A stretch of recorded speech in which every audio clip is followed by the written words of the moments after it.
Game Highlight Films. New York Life, the company you keep. April 21st, 1991. Draft day. Inside their war room, the Tampa Bay Buccaneers know that the 7th pick in the draft they hold is valuable, either for the player it will bring or the trade it will lead to. You've got 2 people that have called me today that are interested. We have San Francisco and we have Washington Redskins. But we might consider if they would give us a first and 2 seconds, then you'd say, well, wait, maybe we will do that, Yeah. General Manager Phil Kruger fields the phone calls. Hello? Yes. Mm-hmm. And what else? Huh? We've had better offers than that. Exchange first and a second and a fourth, and of course it'd be lower pick than you're talking about there, but I don't think we'd do it even for a second and a fourth, maybe a second and a third and a first we might have some consideration, but we haven't decided just yet. They offered me a exchange first, a second and a fourth. I don't think we would do that because we'd have to have a little better package than that. Okay, Charlie. All right, fine, bye. Well, that's the way it is sometimes. Yeah, there's nobody there that you'd want at 13 that you wouldn't want that down there. Think of it seriously, would you? I mean, if they wanted him for a third, you'd have to consider it, wouldn't you? Yeah, sure, for sure. In fact, I think we ought to propose it at that time. When it gets down there, we ought to propose it. And if there's somebody that they really want, they might do it. Looming large on the Bucs' wish list is one of Tennessee's 2 talented offensive linemen. As the time of the decision draws near, it becomes apparent the Bucs will have their choice. They went to Eric Swan, that semi-pro guy. The guy that Ray Hamilton comes, a semi-pro guy. This way, you got a comfort zone. You don't have to caucus or anything. We know exactly what we want to do. I'm going to tell you what, we got to take this tackle, one of these tackles. Yeah. No, that's the answer to what we need right now. Yeah. I mean, at this pick with that quality guy at that spot. Right. We start with McRae. If he's gone, we go to Davis. We go to Davis. So we got one of those 2. You're going to get one of the 2. Yeah. We're going to get one of those 2 big tackles. We got one of those 2 big tackles. Bob, we've made our selection. Write this down on the card. Our selection is Charles McRae, and you spell it M-C-R-A-E. Offensive tackle, University of Tennessee. Okay, go ahead and send that in. Tampa Bay selects Charles McRae, tackle, University of Tennessee. So begins 1991 for the Tampa Bay Buccaneers. But it was a season that actually was born on December the 16th, 1990, when Richard Williamson took the helm in his first game as head coach. From the start, it was clear that Williamson was a popular choice with the players. They turned their coach's inauguration into a manhandling of the Minnesota Vikings.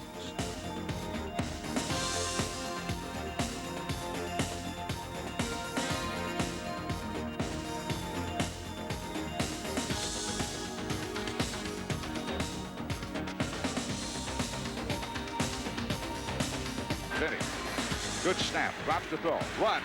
Now he'll get a block. Then he gets the pass away. Caught by Carrier. Carrier to the outside to the 10, to the 5. Carrier to the 1. He's got a touchdown, Tampa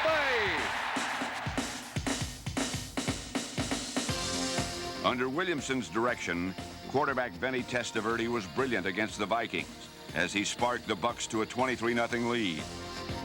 It was clear that Williamson and Testaverde share a confidence in each other's abilities that should reap dividends. Steps up into the pocket, pumps the arm, cocks it. Now will run to his right. He's got running room. Benny to the 40, to the 35, to the 30, to the 25. Benny to the 20, Benny to the 10, Benny to the 5. Benny Testaverde, touchdown, Tampa Bay. Randall Cunningham, who? I mean, it was a big win for a number of reasons.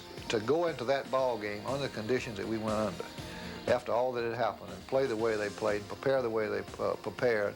It was a big win in a lot of ways for us. It's a big win for me because it's the first game that I'd, become the head coach. And I think it had some carryover into the next 2 games. There's some excitement about, the team. It's excitement among the coaches.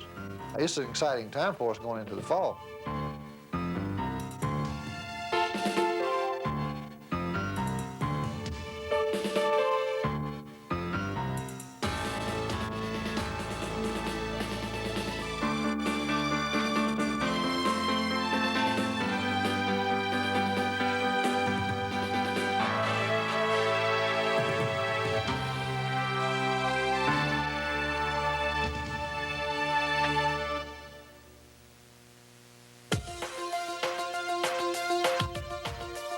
The NFL season is a long haul, and a rocky start can be more than just an inconvenience. Looking to avoid trouble in the 1990 opener at the Pontiac Silverdome, the Bucs got out of the gate in a hurry. Then he drops back to throw his first pass, throws it over the middle, intended for Hall. He's got a Tampa Bay touchdown. Caught it at the 25, and nobody's going to catch it. The Bucs offense cruised behind Vinny Testaverde's 16 for 21, 237-yard, 3-touchdown passing day. The opener also marked the Buck debut of Gary Anderson, whose impact was as swift and spectacular as his style of play. Vinny play fakes, drops to throw, over the middle, lays it in the air to Anderson, touchdown Tampa Bay! He was wide open and Vinny Testaverde knew it. But the victory was nailed down by a ball-hawking young defense.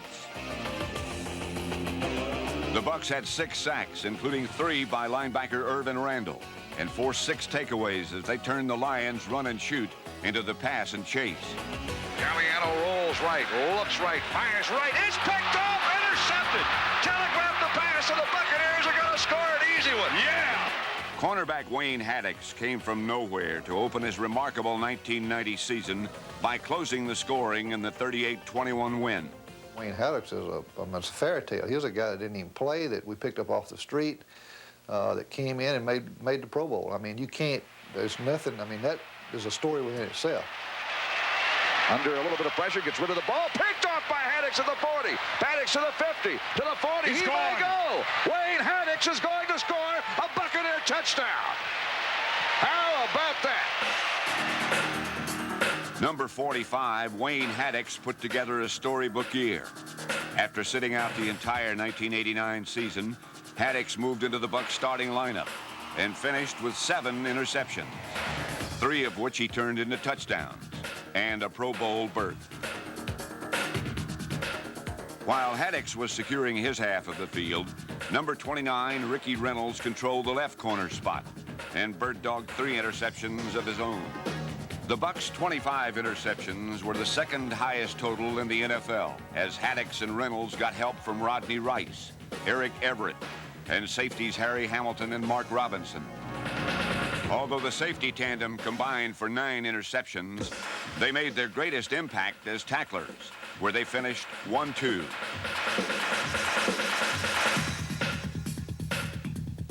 There's enough talent here to be a darn good defense, and their attitude's super, and we've got to have some success early to prove that my system will work with them. But I'm excited about it. I really am. Peters brings his attack-oriented style to the Buccaneer front 7, anchored by lineman Tim Newton, Jim Scow, and standout Reuben Davis. Linebackers Eugene Marv, Irvin Randall, Kevin Murphy, Sam Eno, and Broderick Thomas. 1990 first-round pick Keith McCants should move from linebacker to defensive end. Although the defense will change in 91, one thing will remain the same. The Bucs will attack.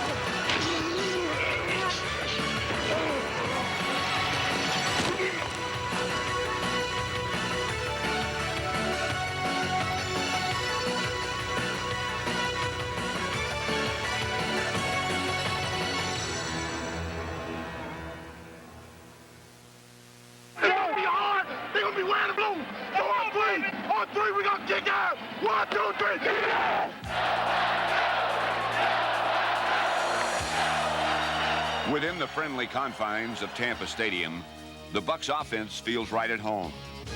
The offense keyed 4 important 1990 victories on the home sod, beginning with the Week 3 rematch with the Detroit Lions.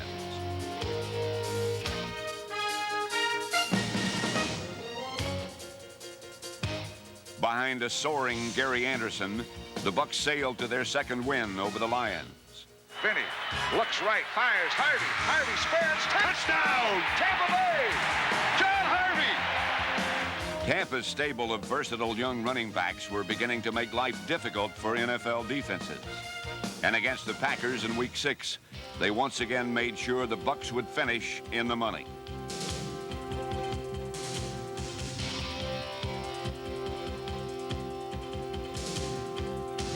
While Gary Anderson kept the Packers' defense occupied, Vinny Testaverde turned to his core of receivers. And a play fake by Vinny. Throws it upstairs toward Hall. He's got it!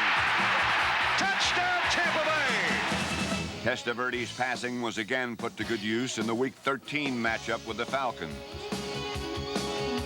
Vinny with a short drop. Here comes the stunt. Vinny puts it up. Airborne towards Carrier. Touchdown! Tampa Bay! Mark Carrier! Mark Carrier's final minute catch was the difference on a day that saw Vinny Testaverde spread his 351 passing yards around to 8 different receivers, including rookie tight end Jesse Anderson and speedy wideout Willie Drury. Good protection for Vinny. Throws it upstairs. He's got Drury at the 50. Drury to the 45. He's gone. Drury to the 30. Jeffrey's giving chase.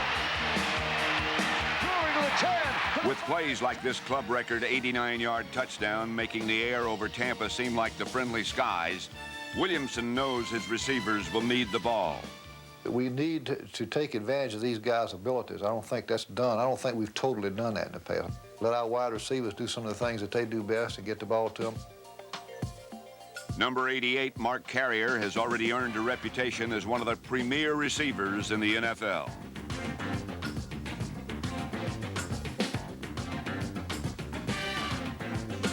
Carrier was not able to match his 1989 Pro Bowl numbers in 1990, but he still snared 49 catches for 813 yards and 4 touchdowns.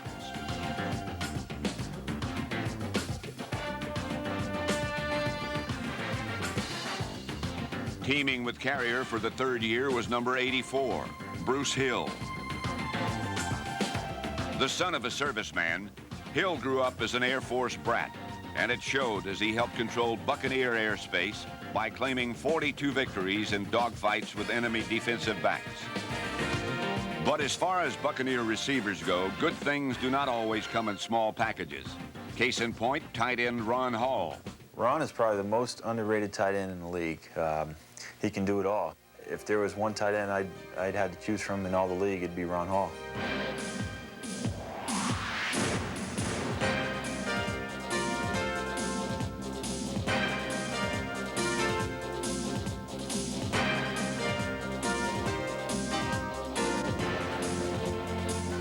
Despite his 31 catches, Hall is not all flash and dash. Number 82 earns his pay as a member of the Buccaneer offensive line. The trenches are manned by Randy Grimes, Tom McHale, Ian Beckles, Rob Taylor, Scott Dill, Carl Bax, Tony Mayberry, and the emerging leader of the unit, tackle Paul Gruber. Number 74 will team with top pick Charles McRae to anchor a line that has become Gruber's own special dominion. You take him.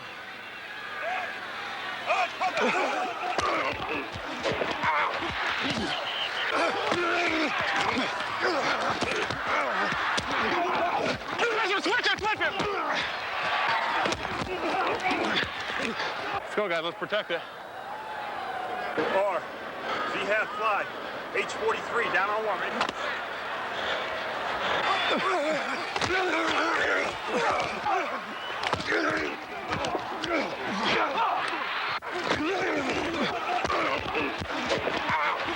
What Gruber and his group of anonymous grunts are grappling for is space to allow the stars to shine.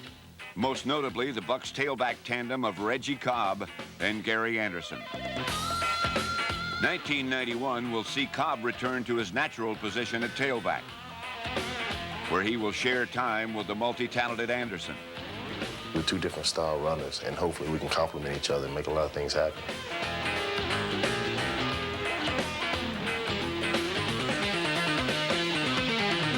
Cobb debuted as a fullback in 1990, where he displayed the power, quickness and speed that made him a 1,000-yard rusher at the University of Tennessee. While Cobb displayed a knack for catching the ball, he still has a way to go to match the pass-catching prowess of Anderson. They need to throw. Buys time across the middle. He's got Anderson. See ya. He's to the 30. Anderson to the 20. It'll be a touchdown, Tampa Bay. In Anderson's return to the NFL, he quickly reasserted himself as one of the league's finest all-purpose threats. Shouldering much of the Bucs' offensive load, Anderson displayed a knack for the big play that at times seemed to defy gravity. Toss sweep comes to Gary Anderson. Wants to throw the halfback pass. Gary keeps his balance. Goes back to the left side. What a run! He has touchdown! Tampa Bay! Gary Anderson, and the Buccaneers take the lead.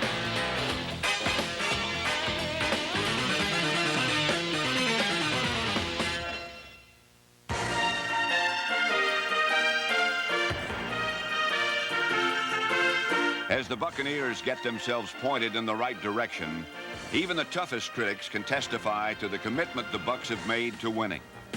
Never was the commitment to win more obvious than in the Week 4 meeting with the Vikings.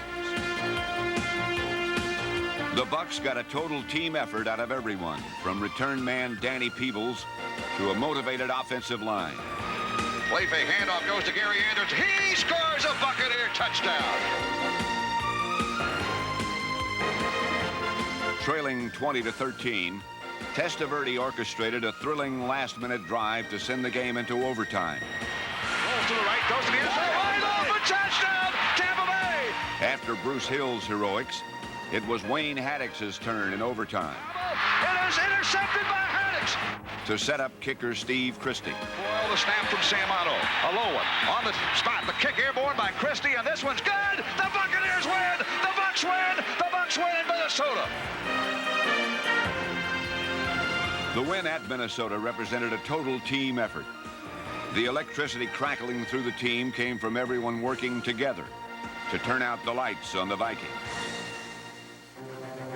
It did not take much to see that the Buccaneers' special teams were in some capable young hands in 1990. From punter Mark Royals to rookie kicker Steve Christie.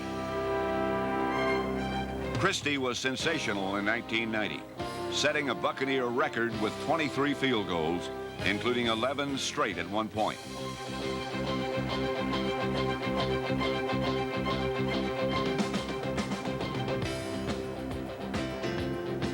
Also making an impact were his bomb-squatting teammates like number 56, Sam Anno.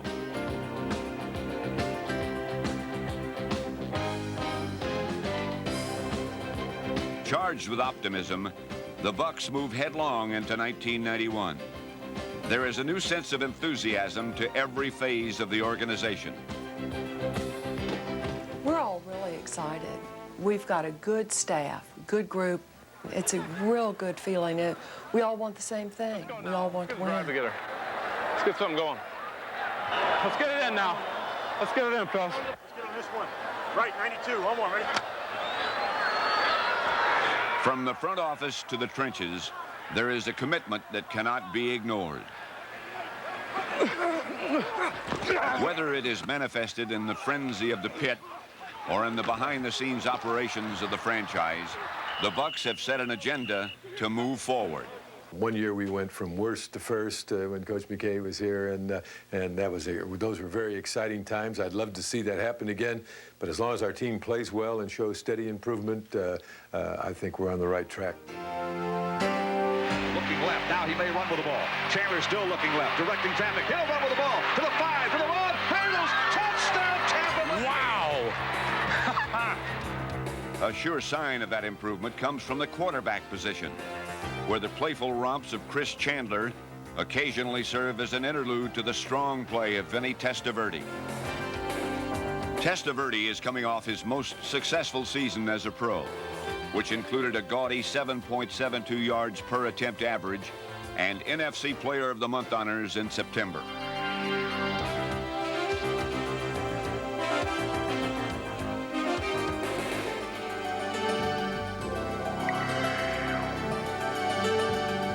Testaverde not only displays a remarkable knack for the ball, He also feels confidence from his relationship with Richard Williamson. I think they know we're knocking on the door. It's just a matter of putting all the pieces together now and making it work, and I think we have all the pieces of the puzzle, and slowly we've been putting it together. And I think by the time August rolls around for our first game, the puzzle will be completed, and we're going to have a great year. They don't even know how big it's going to be yet, and they'll soon find out.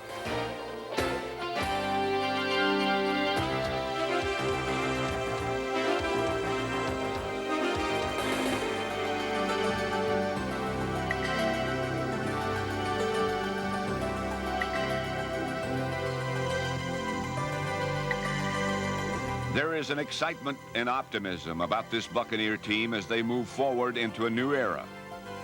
They are a young, strong, and hungry group of athletes. There is a new look on the field and a new outlook on the minds of these Buccaneers who shun any talk of rebuilding as they point to the top. They have hitched their wagon to a dream and head into 1991 ready to roll. We are at a point with this ball club that we've got to, you got to believe in what you do. Those guys have got to believe, I think they do. We've got to go out and play that way.